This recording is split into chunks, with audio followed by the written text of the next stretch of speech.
This bill is just simply empowering the IRS to go after large number of American citizens.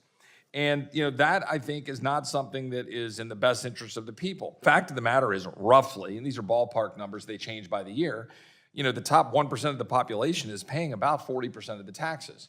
So I'm not sure what the fair share here is. This amendment would actually do just the opposite of what specifically my good friend Mr. Roy mentioned. It would reject the harmful Republican cuts to the IRS and general government agencies and ensure that hardworking taxpayers are protected from extreme GOP policies. Thank you very much, Mr. Chairman, and to our ranking member. My amendment would block the Republicans' proposed cut of $85 billion to the IRS and general government agencies and ensure that our government has the resources to prioritize economic justice, reduce fraud, and combat wealthy tax cheats. The cuts to general government agencies under the extreme GOP budget proposal hamper critical efforts by the IRS to combat waste, fraud, and abuse. My Republican colleagues claim to be committed to combating unethical payments in federal spending, but cutting these funds does just the opposite. By preserving IRS funding, we can better address the exorbitant wealth gap in America and create a tax system where everyone pays their fair share.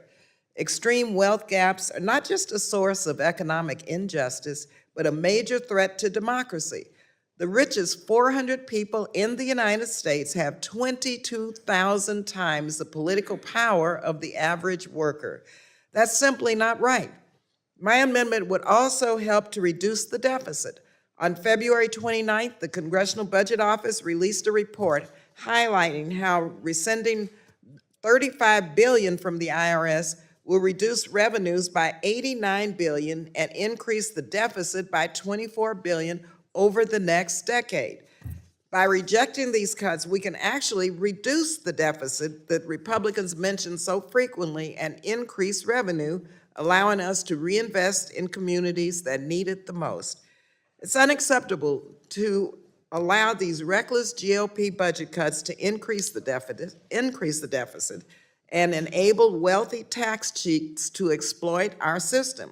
So I encourage my colleagues to reject these funding cuts by supporting this amendment, and I yield back the balance of my time.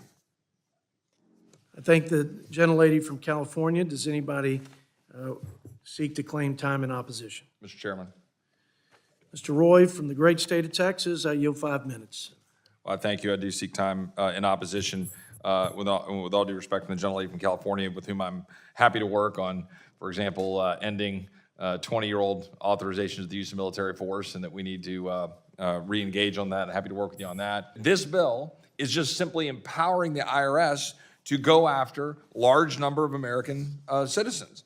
And that, I think, is not something that is in the best interest of the people. The IRS audits the poor at 5 times the rate of everyone else. That's that bastion of conservatism, CBS News. New York Times, black taxpayers at least 3 times as likely to be audited by the Internal Revenue Service. The basic point is, so-called tax cheats can afford accountants and lawyers to manage a highly complex tax code, which is my last point.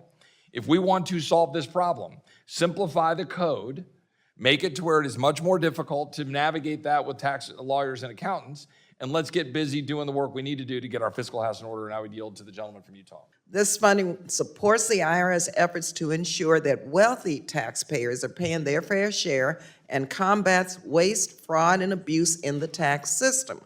Investing in an effective and efficient IRS is a common sense solution to reduce the deficit, increase revenue, and bolster resources for our most vulnerable communities. So I encourage my colleagues to support this amendment, yield back the balance of my time. Thank you very much, Mr. Chairman. I thank the gentlelady from California, and the question now is on agreeing to the amendment offered by Ms. Lee. All those in favor say aye. Aye. All those opposed, no. In the opinion of the chair, the noes have it.